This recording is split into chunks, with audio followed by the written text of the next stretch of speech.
Welcome back to the show, everyone. Craig and Jonah here. It's been a little while since we recorded together, and I apologize if you're watching the video, you're getting a little different angle and much clearer image of my ugly face. I'm using a different computer for this now, so bear with us. So it's an early morning episode, and Jonah and I wanted to discuss and respond to a recent podcast episode. I'm not sure I'm going to name the episode or link to it. We'll see. I want to be fair about our sort of depiction of what this person says, but I don't necessarily want to call them out or start a feud with these. Well, I don't think we actually have anything to feud about. I think it's just a clarification. Okay. Just to be honest. All right. Because I agree with a lot of what she said. Yeah. All right. Well, I'm gonna stay vague for now, and if we decide we want to if I decide to link to the episode, we'll do that towards the end. But so the episode was in response to a conversation that this person had about a couple who, and this is a natural family. This is a NFP type podcast. It's a couple of ladies. They're both married Catholic. They're NFP instructors, things like that. And she was recounting a conversation she had with someone who said that for various reasons they had to completely abstain from sex for medical reasons. To abstain from sex for a year. I think it was actually more than that, but the story she says it was. Oh yeah. Okay. And she acknowledged in the episode that she may not be getting all the facts exactly right, but essentially it was a year of no abstinence, and this couple had resorted to hand jobs or things of that nature, and this husband was commenting on how, well, first of all, how difficult life was during this period of abstinence, and how amazing marriage was once they started using having an intimate life again. These other acts of intimacy, albeit not intercourse. And so she recounted some of the things she said, and then she apparently started to ponder this conversation over the following weeks. I thought of some things that she wished she would have said at the time that she didn't say, and we listened to that. Anything you want to add to her description of? No, I think that's fair, but again, we'll use the disclaimer: don't take theological advice from us, or we're just discussing issues that affect married Catholic couples specifically, more so than any other religion. Right. Yeah. If and we've said it multiple times before, and I'll say it again. We're not here to sort of take a position one way or another on what the rules are, what the correct standard is, but simply to acknowledge that if this is where we're drawing the line, we should be more transparent about how truly challenging and difficult it can be for couples. The reasons behind it, and if you look over time, the church's rules on sex have changed. It's not like they've always been the same. Right. So there's possibility for more, slight changes in the future. I mean, right. So baked into her comments is this, I would say, assumption that it's crystal clear, for example, that the church teaches that acts of non-intercourse mutually between married couples are illicit and wrong. Even though it's not in the catechism specifically. Right. So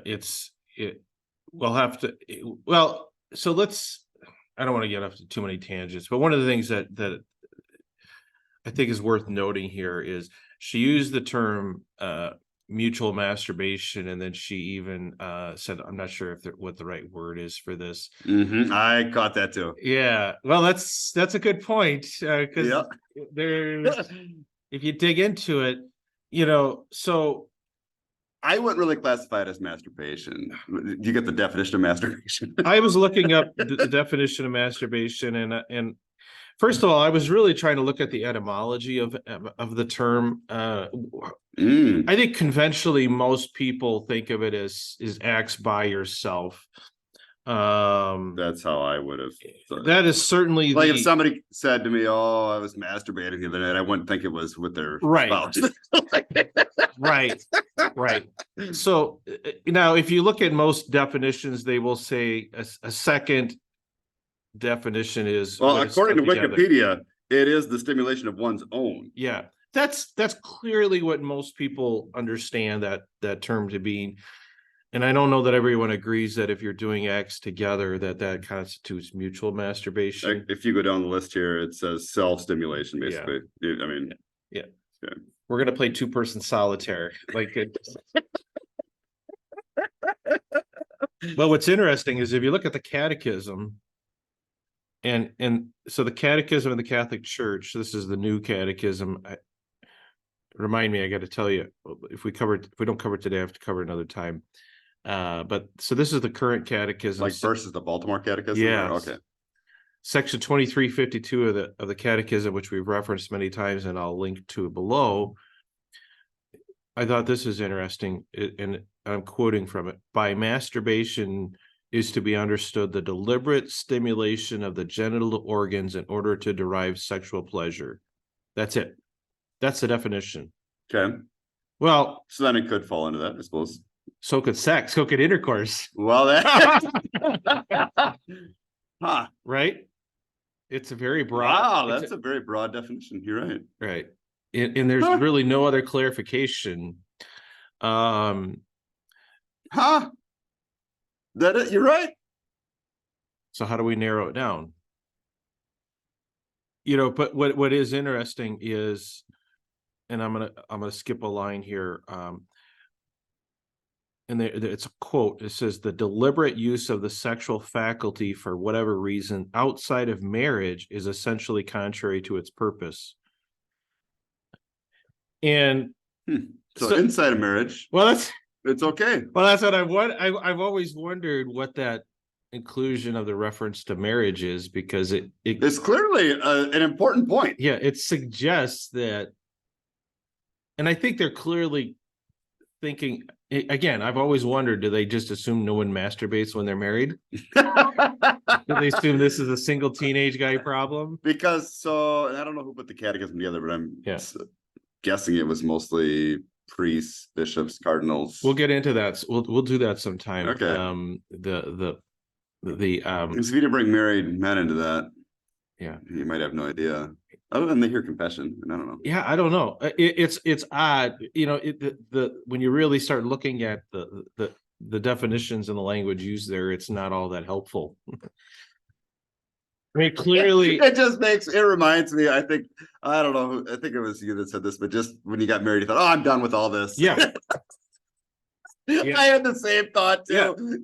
But yeah. So anyway, it struck me that she was struggling with the language or that, and just for purposes of I don't believe there's anything in the catechism beyond 2352 that really addresses. I mean, it talks about contraception and that you can't be contracepting, can't be using birth control, but I don't believe there's anything else in the catechism. And if anyone's aware of anything, please let us know. But there's really nothing that goes to the point, this whole question about other acts. And I don't think you can really use 2352 as the basis, because that standard would apply to intercourse as well. Clearly it's not. And it says within marriage or outside of marriage, whichever that clause is very specific. Yeah. So I don't think the catechism, at least, is very clear about this issue within marriage. But this is a married couple, committed relationship. They're not using birth control. And Christopher West has said that there isn't a magisterial teaching Right. on this sort of thing. However, he's got his reasons for. And there are some non-catechism references out there, speeches of popes that have referenced it. So I don't want to give the impression that there's nothing out there, but there are speeches from it's primarily speeches. Yeah. Right. And it's not in the catechism, but getting back to the Baltimore Catechism, I was on Twitter the other day, and a very traditionalist guy made the claim, and I don't know if this is true or not, said that no Catholic is bound to follow the new catechism. You can abide by the Baltimore Catechism. I guess the last edition was the 4th edition. Okay. Why? I don't know, but he's like, pre-Vatican II, maybe. Yeah, it was prior to 1970. Okay. Okay. And I wanted to make this comment because I think it ties in. He said this Bible, and he's referencing the Baltimore Catechism 4 and catechism. Oh, he said the Douay-Rheims Bible and the Catechism are all any Catholic needs to be well-rounded and familiar with the Catholic faith. I prefer these two books because they're less confusing. Both are published well before 1970. Well, I found an electronic version, I believe, of the Baltimore Catechism, 4th edition. I don't see masturbation mentioned in there at all. Really? Word search. I guess coitus interruptus, any of that stuff, withdrawal. Like, I searched all those terms. Just like the teenage boy that gets the encyclopedia for the first time. It's not mentioned in there. Going right to human reproduction. Right. Yeah. Oh, so that's probably another episode. But it's interesting that for the Catholic that is familiar with if it's not in the catechism, then you got to go to outside sources to figure some of the stuff out. I think at a bare minimum, we should acknowledge that it's not just crystal clear. Yeah. There's some great. And Christopher West does that, and he gives his reasons, but then he becomes like, somebody with a lot of weight, which is interesting. We're going to tackle that issue more directly, but I wanted to give some context to it. So there is but she within the context of her comments, she certainly took the position that it's essentially dogmatic that these types of acts are illicit, and then she starts referring to them as fast food when the marriage feast of heaven is the banquet we should all be striving for.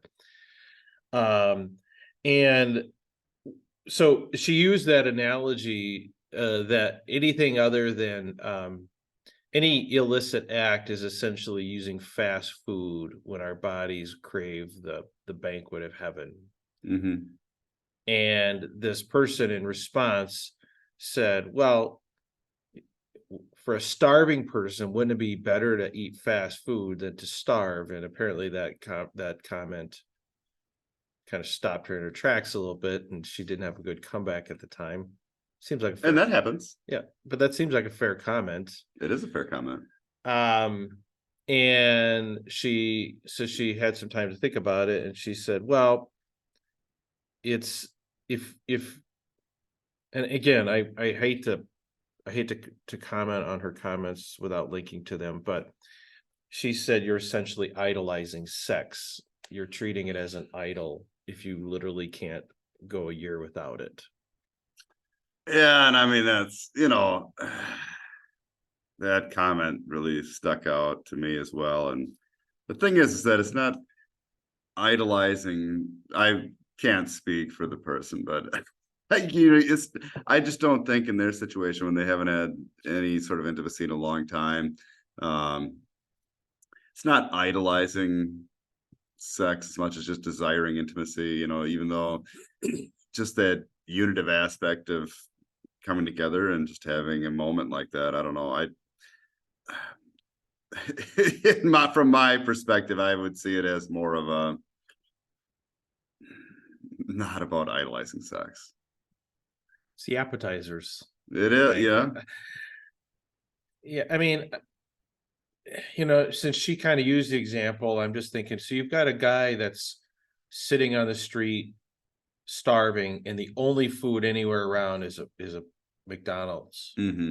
and he's sitting outside the McDonald's, and all he could think about is going in and having a hamburger, greasy hamburger, even though that's not really all that good for him. And he can only get food from that one McDonald's. And he can only get it from that one McDonald's. There could be a Burger King, there's, wherever else all around him, but Yeah. there's only one place for him to get that. He's gonna be thinking about that thing all the time. Is he making that hamburger an idol? I don't know, but I don't know. good grief. Come on, guy. Stop thinking about the hamburger. Yeah, think about something else. Yeah. Yeah, Which- I mean, Which is easy for us to say when our bellies are well fed. We mhm. don't have that experience. Yeah, and if I don't know, like if desiring intimacy with your wife is that I don't know, bad, if you're idolizing it or whatever, but I don't know. It's a kind of a natural situation. Well, I will say I listened to this episode with my wife, and she had similar reactions to these comments, and she, to her credit, I thought made a very fair point. She's like, it's women by and large don't understand that it's a very different experience for men. Abstaining is a very different experience for men. And she's like, I could go a year or two without really any problem. But for men, it's not that way. And that's what Jeannie said too. Yeah. Yeah. What is her podcast again? Maximum Desire podcast. Yeah, and she talked about how her friends have gone like a decade without it, due to their husband's injuries or whatever, and it's just different. Right. Right. And I think for a year, I think even most married women would struggle with that too. Mhm. But I don't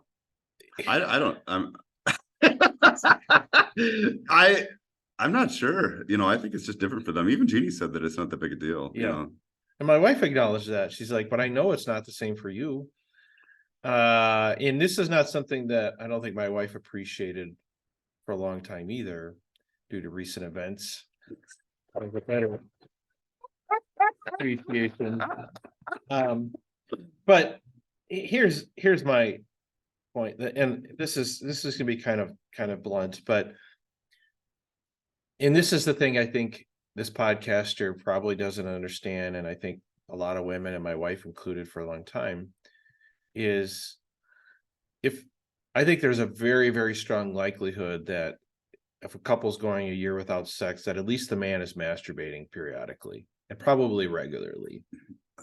What do you think the odds are on that? I don't know.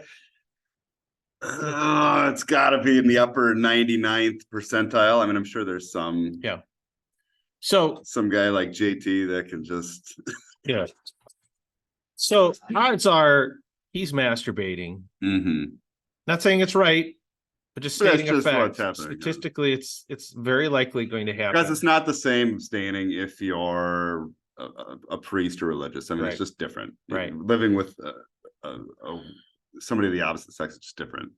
Once you've been on the sexual roller coaster and all that, and you're living with this person, it's not the same experience abstaining.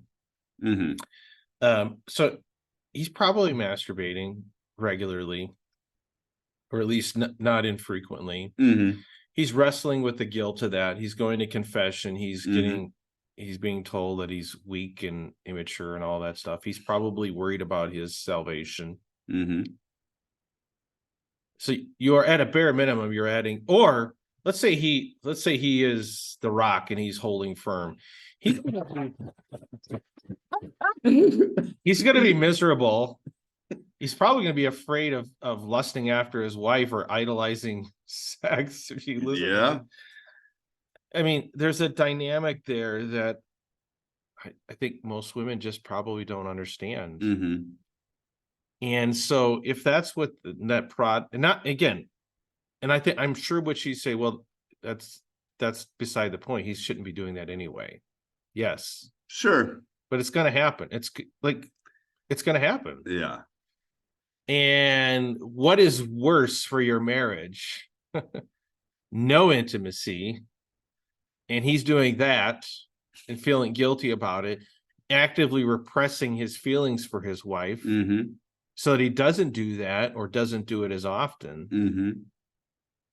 Or to still have a unitive sort Yeah. of act together. Yeah. Again, we're not theologians, but I Just think, bringing up points.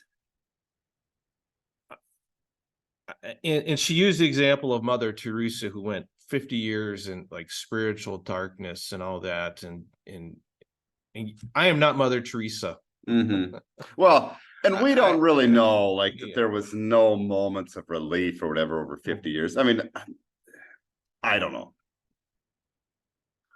How's the old saying go? Who was it? Catherine, was it Catherine of Siena? One of the saints said, basically told God, is like, if this is how you treat your friends, it's no wonder you have so few of them. Goodness. But Do you remember the context of that? of that, That's a wild quote. it's a saint, it's a doctor of the church. If I can find it, I'll link to it. Yeah, that's what she That's said. wild, That was man. her exchange with God. And that apparently isn't, and maybe this person's right. Maybe this is the dark night of the soul equivalent for marriages. I don't know. Sure. And, I'm sure just like people desiring heaven, they're just waiting for death too. Yeah. Like, I mean, you're just waiting it out, and Yeah. still death to us part, and Yeah. whatever. Maybe sooner rather than later, please, Lord. Yeah, I mean, because that isn't easy as far as like where, her stance is just don't do it, don't do anything. And it's like, that's really difficult. I would say it's heroically nearly impossible to do Mhm. without falling. And she made this suggestion. I don't know if we already talked about this, that if your marriage is really quote unquote on the rocks as a result of a year abstinence, that just indicates that your marriage has a bunch of problems underlying the surface, that sex was basically hiding all this time. Well, it'd be great to see, just for them to prove just how strong the relationship is. I'd like to see it Yeah. longer than a year. Let's just see see what it happens. here. I'd like to Yeah. see, like, we could have before and after, and Yeah. we'll just see how things are going. But we want to talk to her husband off the air. Definitely. I mean, parts of that are, she just doesn't understand it. Like, she doesn't. And the realities of it. Yeah, and again, maybe it is just one of those crosses that God gives us, and we're supposed to embrace it. I'm not saying that's not the case, but and she tries to say, I'm sure it's very, very hard to do that, but I think that still undersells it. And as a younger woman has been married as long as we have, I'm not sure she fully appreciates the ramifications for your marriage, for your husband especially, who's going to be struggling with sin, in and out of the confessional, or just repressing his feelings for you, repressing and giving up, probably, right? And to a that's going to certain have carryover into every your reaction, children, every interaction. Just Yep. if that's the standard, and I just think people need to be perfectly clear on how enormous that is, and how really good marriages could just really struggle under the weight of that and possibly not survive it. Yeah. Like, this could be marriage wrecking. Advice. Yes. And maybe that's how it's supposed to be. I don't know. At least we have confession. Yeah. That's really the main thing. Yeah. Come back to God's mercy, even if, I don't know, you just always have to just trust in God's mercy. I don't know. Yeah. It is definitely a stretch, though, to say that people in that situation would idolize sex. I think, I'm sure maybe there's some people, but it just, I don't know. You just, as someone who's gone through extended abstinence at times, like, you just desire the unity. It's not really idolizing sex.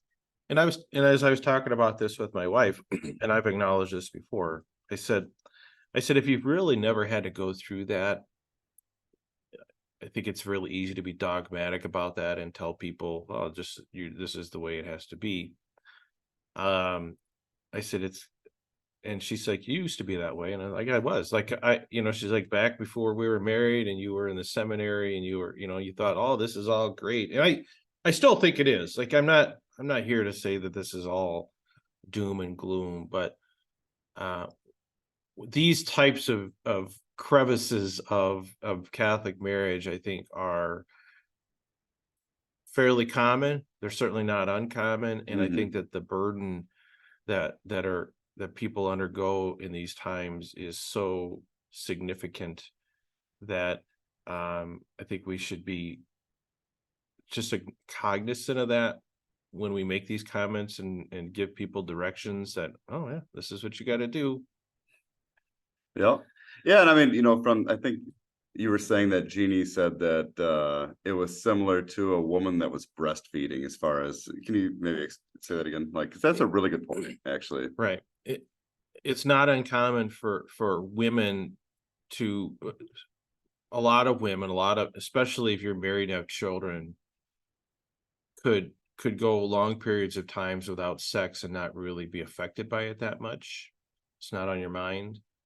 But for men, it's not that way. And it's in some of the analogies that have been used, and Jeannie used a really good analogy. He said, for men, it's sort of like a lactating mother who becomes engorged if her child isn't nursing, slept through the night or something like that.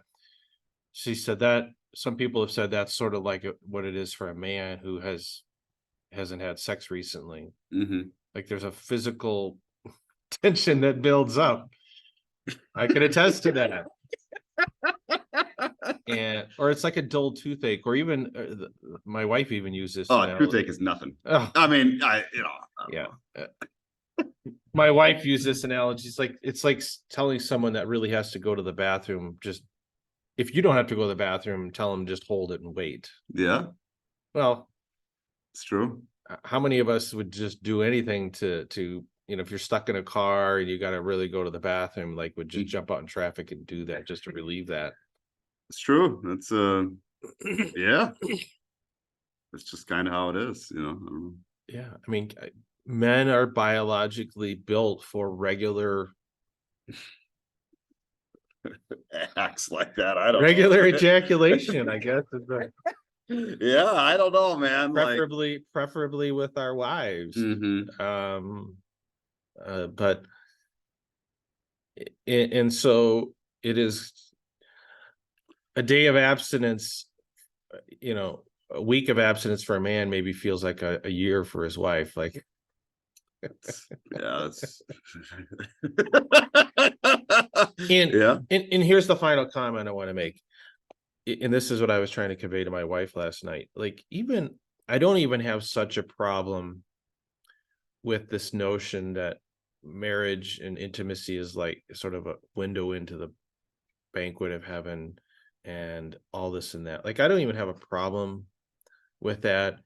So the problem is where you treat missteps or failures to live up to that as grievously sinful matters, whether by yourself or as a couple, is potentially warranting hell. That's high stakes there. That is high stakes for people trying to wrestle with a very, very difficult situation, even under the best of circumstances. It's like going to the casino and you just want to play like $20 or whatever, but they're saying, no, you have to gamble your whole house. Yes. Yeah. I would rather not be there at all. Yep. It's true. Where's the door? Yeah. No, that's a really good analogy. And I think again, coming back to the whole masturbation thing, I don't think most wives have had to deal with this or know what it's like to go to confession or struggle with this sin or similar type sins. So if you are a wife listening, talk to your husband about it. Yeah. Put it on the spot. Yeah. It'll be the best thing that revolutionized my marriage. Yeah. And I think that's probably what's missing in her comments, and a lot of people that feel that way. I can't explain Christopher West. He's the anomaly. Yeah, he is. Most of these, my wife's like, most of the people that say this are women, I've noticed. Yeah, and I mean, maybe someday we'll get to talk to Christopher West and hash it all out with him. But so anyway, that was kind of put together. We were kind of reacting in the heat of the moment to that, and I'd be curious if other people find her analogy or her comments compelling and satisfying? And if so, are you a man or a woman? Yeah. I also have issues comparing it to heaven, I guess, or whatever. Just, I don't know. That kind of just makes me uncomfortable.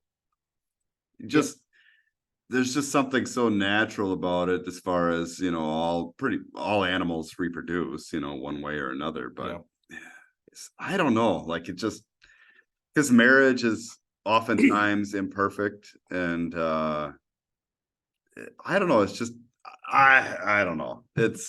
Well, I struggle with those analogies, I guess is what I'm saying. yeah, I think marriage isn't perfect. Most of us are imperfect. All of us are Mhm. imperfect. And I think intimacy is kind of